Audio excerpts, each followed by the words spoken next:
محمد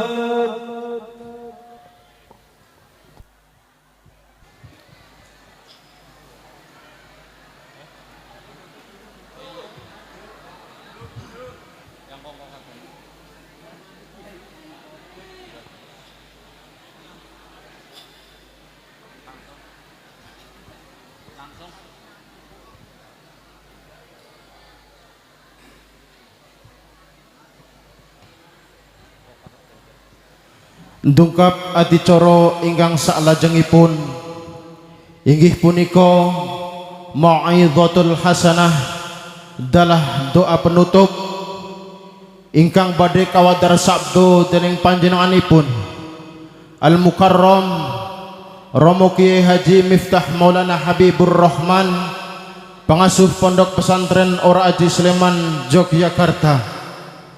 Ananging saderengipun mbok bilih anggen kawula nderekaken panjenengan sedaya saking awal dumugi akhir kathah kekeliruanipun, kathah kelintah-kelintanipun atur saking pribadi kawula nyuwun agunging pangapunten ingkang sakathah-kathahipun.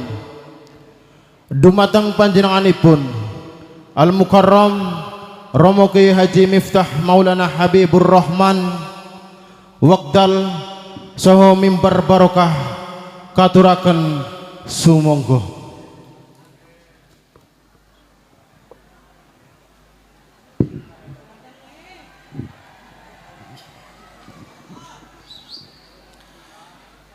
Assalamualaikum warahmatullahi wabarakatuh. Alhamdulillahil qail Bismillahirrahmanirrahim wa aqimus salata wa atuz zakah warka'u ma'ar raki'in. Wa qala an-nabiyyu sallallahu alaihi wasallam miftahul jannah as-shalah. Al-hadis.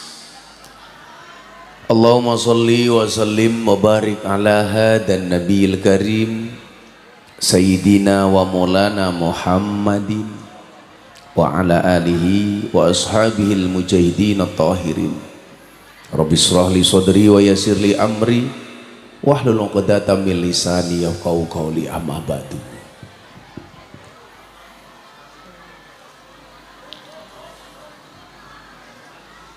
Hadratal muhtaramin, para masyayikh,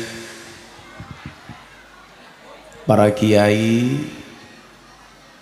alim ulama, tokoh agama, tokoh masyarakat, para sepuh bini sepuh, takmir masjid dan musola yang saya muliakan, para pejabat yang berkenan hadir dalam semua tingkatannya yang saya hormati, segenap panitia penyelenggara peringatan Isra wal Mi'raj Nabi Muhammad sallallahu alaihi wasallam, Masjid Baitun Najah Tanah Sari Rujak Beling Kecamatan Kebumen yang saya banggakan. Bapak Ibu warga masyarakat Kebumen rahimakumullah, boleh nggak kursinya digeser?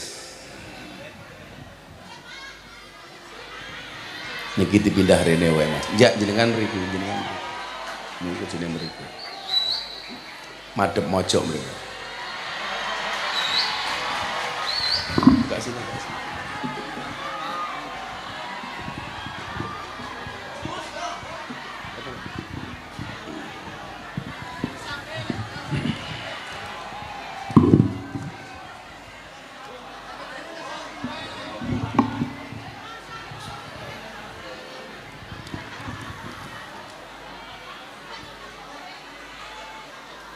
Masak gara-gara pohon kelapa, ibu-ibu gak bisa melihat ketampanan saya. Ala hadiniyah wa ala kulli niyatin sholihah wa liqada'inal qabul. Al-Fatihah. Rabbil alamin ar-rahmanir rahim maliki yaumiddin. Iyyaka na'budu wa iyyaka nasta'in ihdinas siratal mustaqim صراط الذين أنعمت عليهم غير المغضوب عليهم ولا الضالين.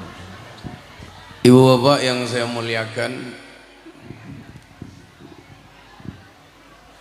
awal mula manusia diciptakan oleh Allah, tujuannya tidak lain dan tidak bukan adalah untuk beribadah. Sebagaimana firman Allah yang disampaikan dalam Al-Quran, wa ma khalaqtul jinna wal insa illa liya'budun. Tidaklah aku ciptakan jin dan manusia kecuali untuk beribadah. Kalimat jin itu pasti disebut lebih dahulu dibandingkan manusia.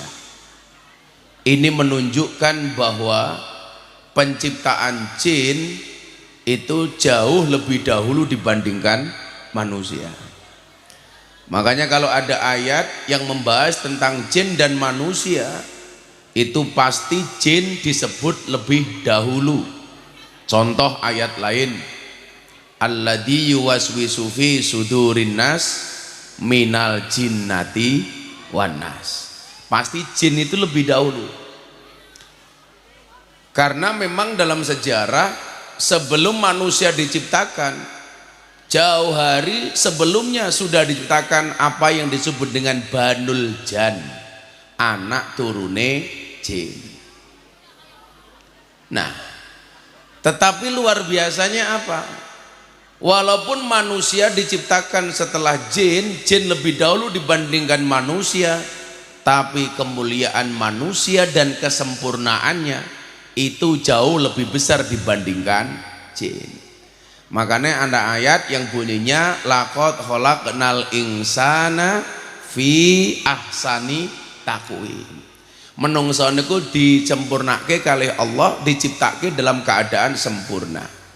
Maka banyak bahkan malaikat niku pengen dadi uwong. Jarang ana uwong pengen dadi malaikat. Tapi ana malaikat sing pengen dadi uwong. Menawi ibu nyuwun sewu, pilih dadi uwong napa pilih dadi malaikat? Pilih dadi uwong napa malaikat? Dipiye-piyekno enak dadi uwong. Soale nyuwun sewu, lak malaikat niku ra duwe sifate uwong, tapi uwong niku duwe sifate malaikat. Tapi lak sifate mung padha plek kalih malaikat niku mboten kepenak. Soalnya napa? Malaikat niku sifate duwe iman ora duwe nafsu. Dadi lak menungso niku duwe iman tok ora duwe nafsu berarti kaya malaikat. Mila supaya beda karo malaikat diweni sifate setan. Setan niku sifate napa? Duwe nafsu tapi ora duwe iman. Mila menungso nggih duwe nafsu nggih duwe iman. Tapi lak menungso kegeden nafsune berarti menungso niku kaya setan. Lah oke-oke menungso niku nyuwun sewu, dominan sifate malaikat napa dominan sifate setan? Dominan sifate setan. Contoh, bojo sing apik niku kudune dominan sifate malaikat napa setan? Malaikat. Ning oke-oke bojone dhewe dominan sifate setan. Mila bapak-bapak yen ketemu bojo niku luwih apik maca ta'awudz riyin. Jadi mlebu kamar aja ketemu bojo maca a'udzubillahi minasyaitonirrajim. Kok diwacake ta'awudz bojone tasik ngamuk, gampang wacake ayat kursi, ayate diwaca kursine dibalangke. Nah, mergo kadang menungso niku sing sifate kaya setan. Maka perlu kemudian diingatkan, menungso, kowe iki ngopo tak cipta kata Allah. Tujuannya hanya satu, illa liya'budun, untuk beribadah. Mila abdun itu ya kudu nyembah. Nyembah marang sapa? Nyembah marang wong sing nyipta. Sing nyipta awake dhewe niku sinten? Allah. Untuk nyembah niku digaweke cara. Soale lak mboten duwe cara, mengke cara ngibadahe beda-beda. Maka dibuat baku.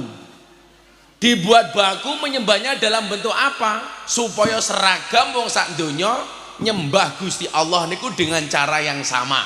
Caranya adalah diberlakukan syariat salat. Sehingga nyuwun sewu, mbuh wong Indonesia, mbuh wong Brunei, mbuh wong Thailand, mbuh wong Malaysia, senajan to bahasane beda tapi cara salate padha. Soale napa? Digawe seragam. Cara gampange ngaten. Wong Yogya kali tiyang Kebumen niku lak cara bahasane pun beda. Lak wong Yogya dominan O, wong Kebumen dominan A. Tapi senajan to cangkeme beda O karo A, salate padha. Salate padha.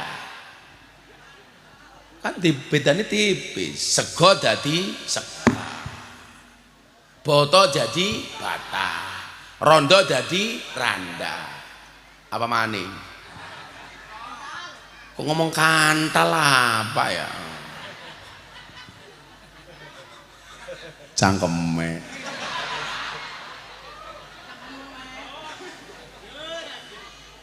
Saya itu dulu ada akrab dengan bahasa ngapak.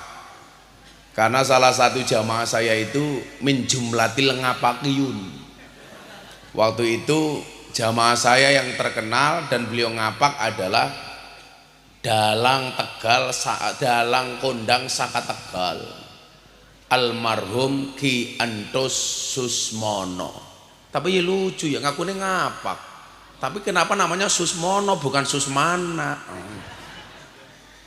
Beliau ngaji saya itu tahun 2007 Pak, sampai beliau meninggal itu ngaji ke saya, Ki Antos itu. Maka saya agak akrab karena beliau kalau datang ke pondok itu ya ngomongnya ngapak. Tegal laka-laka. Saya batin laka-laka itu apa? Kalau di Kebumen laka-laka itu apa, Pak? Apa? Jarang. Jarang. Ya nggak ada lawan karena cuma satu-satunya, jarang. Kayak Gus Miftah itu laka-laka. Ya iya, yang lain ngajinya nang masjid, nang pondok pesantren, karo jamaah jilbaban, inyong karo jamaah huda. Germatane yang bukan seger tapi asoy.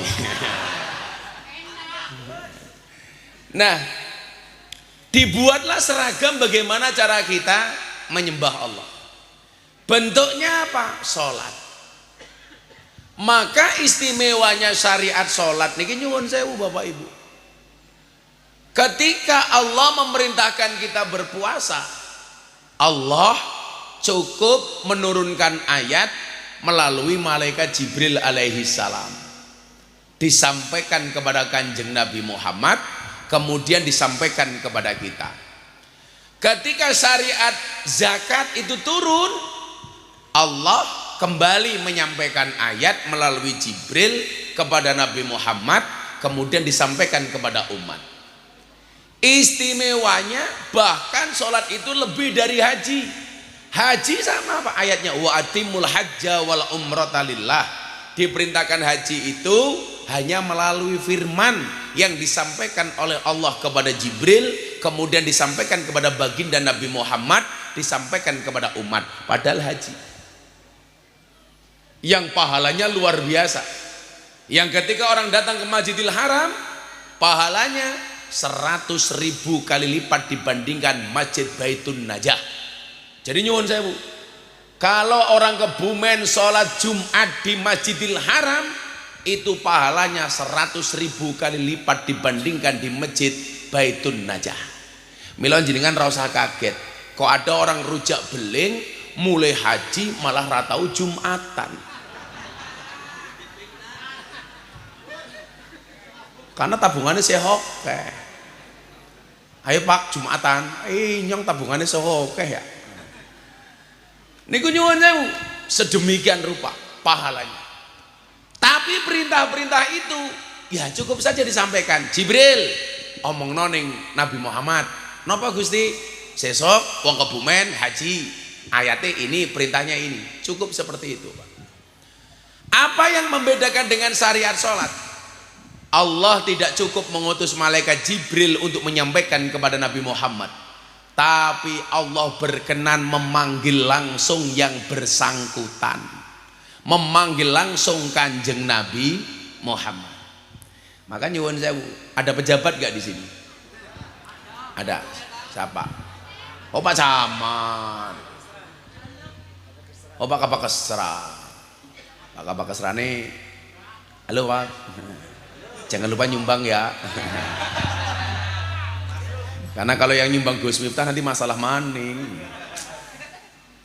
Apa-apa money politik. Saya itu bukan tim kampanye, Pak. Saya itu bukan tim sukses. Saya itu bukan TKN, bukan TKD. Saya nggak terhubung sama sekali. Cuman saya dikenal orang dekat dengan salah satu paslon. Tapi saya bukan tim kampanye. Makanya tiga calon itu saya semuanya kenal. Dengan Mas Ganjar saya kenal, dengan Mas Anies saya kenal, dengan Mas Prabowo kenal banget.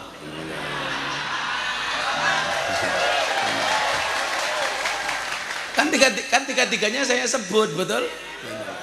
Dengan Mas Ganjar saya baik, dengan Mas Anies saya baik, dengan Mas Prabowo baik banget.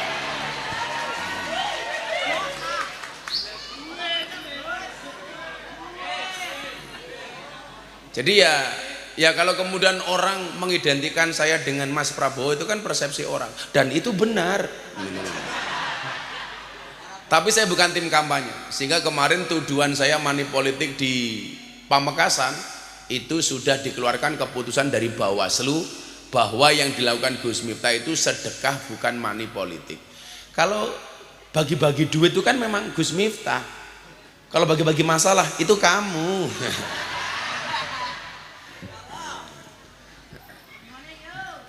Cangkeme bagi maning yo. Santai bae kok ndak infak nyong yo menehi ya. Tapi orang Kebumen ya lucu maning. Masa bungkusnya berkat pink.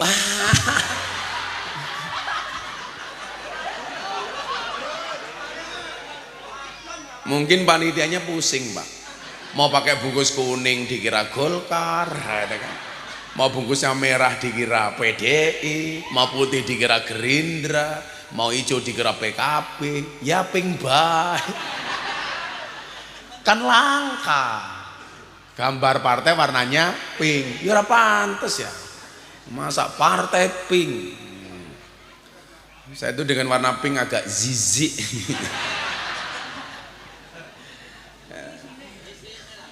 Yang penting apa? Ya iya, kayak santri sama kayak anak hadroh. Anak hadroh modalnya cuma sarung baik. Jangan lihat sarungnya, tapi lihatlah ilmunya, goblok. Kalau ini dalamnya kecil. Nah, sallu ala Nabi Muhammad. Nah, Nabi berkenan dipanggil. Ini berarti apa ya? Important, penting. Contoh begini. Kalau seorang bupati mendapatkan perintah secara umum dari presiden, itu biasanya hanya dengan menggunakan surat keputusan presiden yang kemudian dikirimkan kepada Pak Bupati. Tapi kalau sifatnya urgent, ya bupati biasanya dipanggil. Contoh, saya berguru dengan banyak guru. Salah satu guru yang masyhur yang Anda kenal, Habib Lutfi. Kalau ada perintah umum kepada saya mungkin cukup ditelepon, "Le, kamu begini ya." Nggih, Bah, derek dawuh. Tapi kalau perintah itu sifatnya penting, pasti saya dipanggil. "Le, kamu ke Pekalongan. Akan ada perintah dari Abah untuk kamu." Demikian juga dengan perintah sholat. Saking pentingnya risalah sholat, Kanjeng Nabi tidak hanya didatangi malaikat Jibril dengan membawa perintah Allah, tapi Kanjeng Nabi langsung dipanggil oleh Allah. Maka ada beberapa nabi yang bisa ketemu dengan Allah, tapi yang paling masyhur itu ada dua. Satu Nabi Musa, kedua Nabi Muhammad. Apa sama Gus pertemuan Allah dengan Nabi Musa dengan pertemuan Allah dengan Nabi Muhammad? Beda. Bedanya apa? Ada dalam banyak hal. Saya sampaikan supaya runtut. Apa bedanya Nabi Muhammad ketemu dengan Allah dengan pertemuan Nabi Musa dengan Allah? Yang pertama, Nabi Musa ketemu dengan Allah itu atas permintaan Nabi Musa. Artinya apa? Yang menghendaki pertemuan itu Nabi Musa, bukan Allah. Buktinya apa? Nabi Musa harus berdoa selama 40 tahun untuk bisa ketemu dengan Allah. Setiap saat ndonga, Allah, saya pengen berjumpa dengan engkau wahai Allah. Baru dikabulkan setelah 40 tahun. Jadi kalau ada orang rujak beling doa belum dikabulkan sudah emosi putus asa, belajarlah dari Nabi Musa. 40 tahun Pak. Padahal kelasnya orang rujak beling itu kalau berdoa bagaimana? Mat kolam cing komat teka salam pelencing. Komat mangkat rambung sholat doane singkat. Ya Allah, kau tahu yang ku mau. Amin. Ini Nabi Musa 40 tahun. Coba Anda bayangkan, gak perlu meragukan khusyuknya doanya Nabi Musa, gak perlu meragukan panjangnya doanya Nabi Musa. Itu saja dikabulkan setelah 40 tahun. Jadi kalau kamu yang muda-muda ini berdoa minta kaya, kok kemudian baru dibuat kaya oleh Allah 40 tahun kemudian, kamu jangan kaget. Kalau hari ini Anda berdoa, Bu, ya Allah saya minta kaya, kok Anda nggak kaya, jangan kaget. Kalau Anda tetap istiqomah berdoa, yang akan mendapatkan kekayaan adalah anak cucu Anda semuanya. Tapi lah wis donga wis ora apa-apa, takdire inyong kiri ya kiri bae, Al-Fatihah. Itu berarti Anda egois. Egoisnya di mana? Karena Anda tidak mau berdoa investasi untuk anak dan cucu. Makanya itulah Pak, kenapa saya itu suka bersepeda. Saya itu sepedaan Jogja ke Bumen, PP bisa kuat. Kalau Pak Kasra nggak mungkin, awaknya sebiting ya. Saya itu kalau sepedaan Jogja ke Bumen, PP 200 kilo saya kuat Pak. Fisik saya itu bagus banget. Saya kalau push up dengan anak-anak hadro ini pasti menang saya. Paling kamu cuma menang push up di tempat. Iya. Kalau saya push up kuat. Karena begini Pak, ini kok suara-suaranya nggak enak toleh. Tadi di awal tadi udah bagus. Ini sekarang suaranya bengung goblok. Tadi di awal enak. Sekarang agak bengung-bengung. Kalau memang belum dibayar, saya bayar Mas, santai saja. Kan aku kiai kaya. Emangnya Pak Camat. Cek gitu. Kenapa kok saya suka bersepeda Pak? Karena filosofi orang bersepeda itu sama dengan orang berdoa Pak. Orang bersepeda itu seperti orang berdoa, cepat atau lambat pasti sampai tujuan.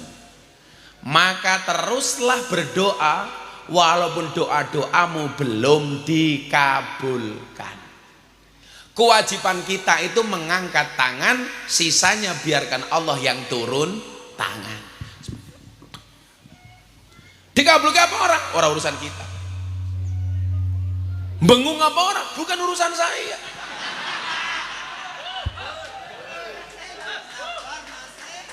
Ya urusan itu Kang Son. Kan Sonnya dibengung-bengungkan supaya saya simpatik, kemudian ngasih uang, kan begitu biasanya. Modele gitu. Kita doakan Sonnya menjadi Son yang paling besar tingkat RT.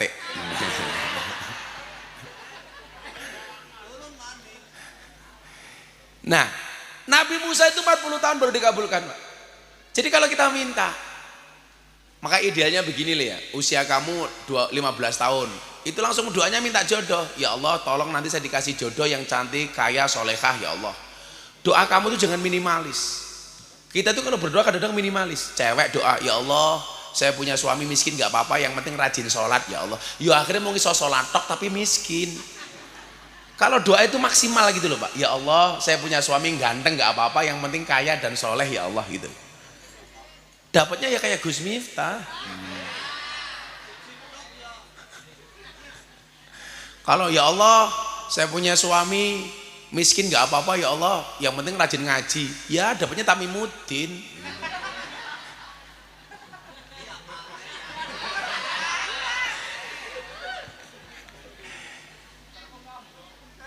Artinya keren, tamim itu, tamam itu artinya sempurna. Din itu artinya agama. Oh, berarti Tamimuddin ini agamanya sempurna. Walaupun wajahnya tidak sempurna namanya. Tenang, Banser tak kayak duit gitu kerokok ya. Ini kok Bansernya kebumen cilik-cilik temen ya. Cilik-cilik. Ya Allah, lah Banser sebiting manuknya sepira.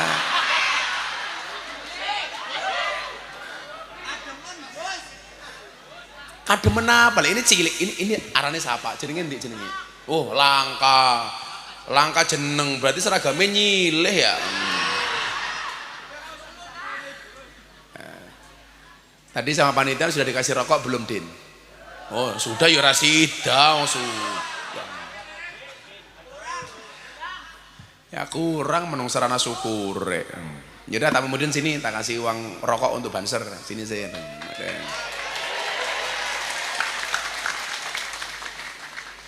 Yang sing nyuruh munggah siapa? Yang ngadeg bae. Sok-sokan munggah panggung. Tamimuddin sudah nikah? Sudah, umurnya pira? 46. Jadi Banser berapa lama, Din? Baru 3 tahun. Kenapa pengen jadi Banser? Oh, ingin mengabdi ke NU. Bagus ya. Tak kasih uang rokok untuk Banser.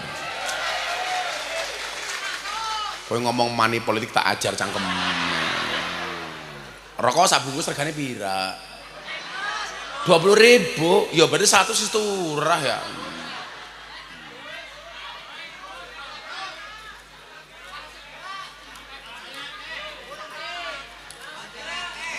Yo, sejuta. Salaman bareng. Wis diwene duit jaluk tangan. Udah beli rokok ya? Ya, ini untuk kamu sendiri, Din. Ya, 1.000 nggih kamu, untuk kamu. Wis minggat sana ya. Wis udah balik mana? Saya itu sama Banser sayang. Karena Banser tuh keren, Pak. Makanya kemana ada temen anggota polisi TNI datang ke pondok saya, Gus, kita tuh kan gajinya kecil, mau didoakan. Saya bilang, matane. Mau dideleng Banser. Pira-pira TNI Polri masih punya gaji, betul? Lah Banser dari mana? Gak ada gaji. Tapi memang hidup itu berkah. Walaupun gak ada gaji, nyatanya anaknya Banser juga masih bisa sekolah, betul? Karena berkah. Makanya Banser, TNI Polri yang paling hebat siapa? Banser. Buktinya apa? TNI Polri SK-nya masuk bank. Banser SK-nya nggak ada yang masuk bank. Bukan karena nggak mau utang, tapi karena SK-nya Banser nggak laku untuk utang. Ini cilik temen, mesake temen ya. Ya Allah. Wis pengajian nyumbang Banser, kiai ini kepanasan terangkat kipas angin.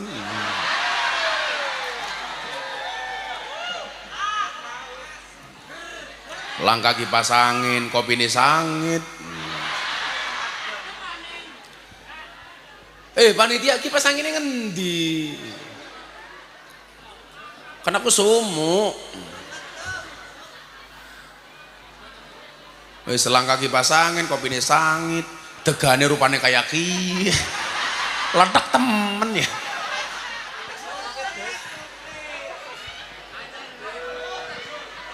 Ya saya ngerti kan bening-bening temen ya. Ini kayak ki rupane letak ya. Masak degan rupanya kayak Tamimuddin.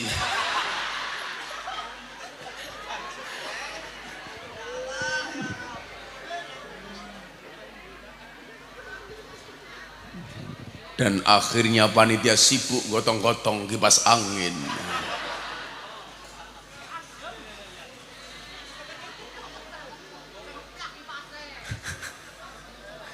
Apa dibalik baik, Banser ngaji nyong gawe kipas angin.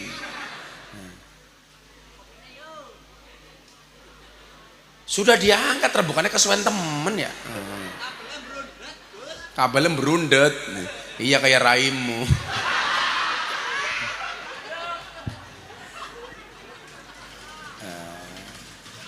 Oh, untung sing nyeret banser sing gede, tapi mudin yo ora kuat.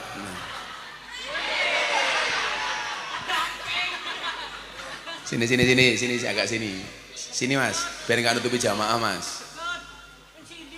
Cah telu gotong ra kuat ya. Agak mundur lagi Mas, biar enggak nutupi jamaah cowok.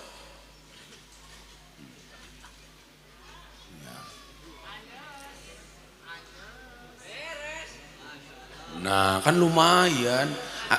Ya aja parak-parak masuk angin goblok. Ya. Mundur dikit. Angel. Angel temen tuturan lah. Nah, kan yang menikmati juga Pak Camat. Shallu ala Nabi Muhammad. Nah, itu yang pertama. Nabi Musa itu mengajukan, Pak. Oh, wis ribut bae. Iki malah jagong kene keprimen banser jagong.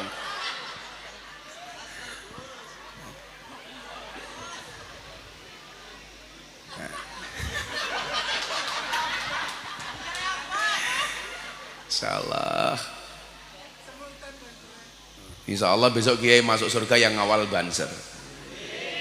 Karena banser kan tugasnya survei lokasi. Jadi sebelum Kiai masuk surga, surganya disurvei sama banser. Begitu surganya siap, bansernya Sherlock. Kiainya masuk surga. Begitu Kiainya masuk, ya bansernya metu maning. Shallu ala Nabi Muhammad. Jadi yang pertama, Nabi Musa itu minta untuk dipertemukan dengan Allah. Sementara Nabi Muhammad justru yang pengen ketemu itu bukan Nabi Muhammad tapi Allah. Makanya kalau Nabi Musa itu mengajukan, Nabi Muhammad diundang, dipanggil. Kira-kira minta sama dipanggil itu beda apa enggak? Beda. Datang sendiri sama diundang itu beda apa enggak? Beda. Kalau datang sendiri itu biasanya biaya sendiri, kalau diundang itu biasanya dibiayai. Gus Miftah itu datang sendiri apa diundang? Diundang. Berarti biaya sendiri apa dibiayai? Dibiayai. Tapi biayanya belum turun sudah dirampok Tamimuddin. Anak Kapolsek ya, Rakaton mau ketupan banser. Halo Pak Kapolsek. Jadi itu, Nabi Musa minta diundang, Nabi Muhammad diundang. Beda pertama. Kemudian yang kedua bedanya apa? Nabi Musa setelah 40 tahun kemudian diijabah doanya oleh Allah, langsung mendapat DM dari Allah, pesan singkat dari Allah. Musa, temui saya. Di mana bertemunya, Bu? Di satu bukit namanya Tur Sina. Oh, sok tahu. Bukit Tur Sina. Sementara Nabi Muhammad ketemu dengan Allah itu tidak di bukit, tapi di Lauhil Mahfud yang kita kenal dengan peristiwa Isra Mi'raj. Yang satu ketemunya di langit, yang satu ketemunya di bukit. Nabi Musa di bukit, Nabi Muhammad di langit. Dua. Perbedaan ketiga. Nabi Musa ketemu Allah di bukit, itu awalnya menggunakan sandalnya. Tapi Allah sampaikan kepada Musa, Musa, copot sandalmu. Kamu ketemu aku di satu bukit, injaklah bukit itu dengan kakimu, bukan dengan sandalmu. Nabi Muhammad ketika sowan dengan Allah, sandalnya dicopot karena membaca cerita Nabi Musa. Tapi Allah katakan kepada Nabi Muhammad, wahai Muhammad kekasihku, jangan kamu copot sandalmu. Bedanya apa Pak? Nabi Musa ketemu Allah kon nyopot sandal, Nabi Muhammad ketemu Allah kon nganggo sandal. Makanya kiai-kiai sekarang agak kurang ajar ya, munggah panggung sandalnya digawahi nyong lali ke bawah ya. Kan aku jadi nggak enak.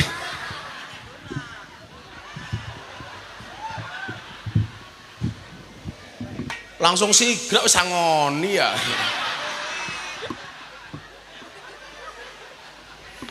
Tamimudin cepet temen ya. Iki yang kan mau wirawiri bae sapa ya.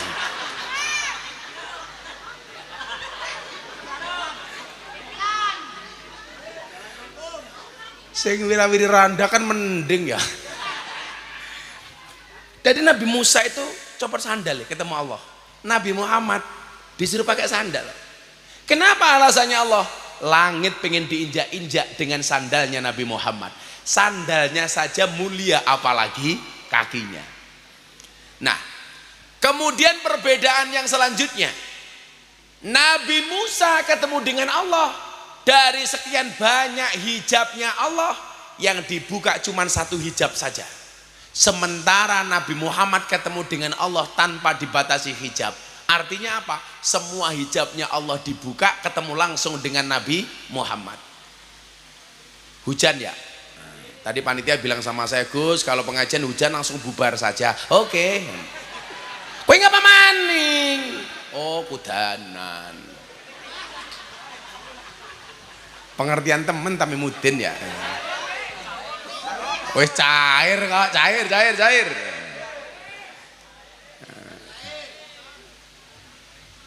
Nah, Nabi Muhammad ketemu Allah tanpa hijab. Gak ada satu hijab pun yang menutupi Allah.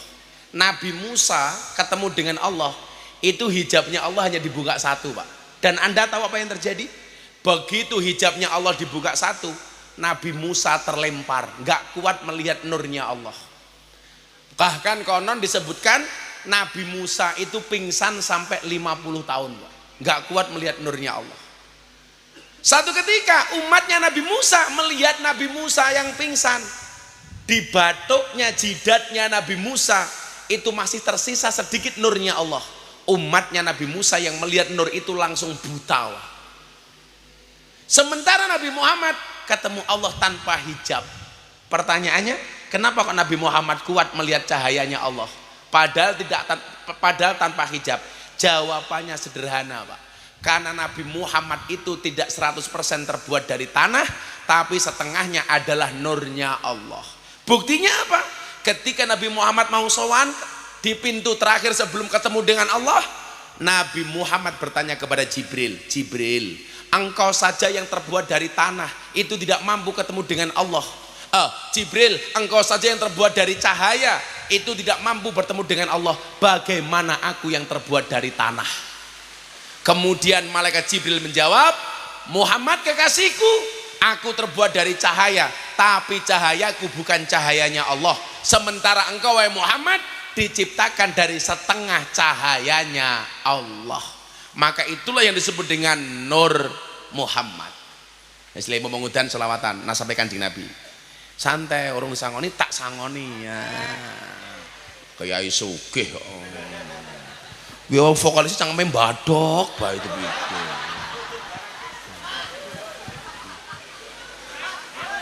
Ayo nah sampaikan di Nabi. Shallu ala Nabi Muhammad. Sonnya mati. Ya nggak usah pakai son. Salatullah salamullah ala taha rasulillah. Salatullah salamullah ala yasin habibillah. Ala yasin habibillah. Salatullah salamullah ala taha rasulillah. Salatullah salamullah ala yasin habibillah. Ala yasin habibillah.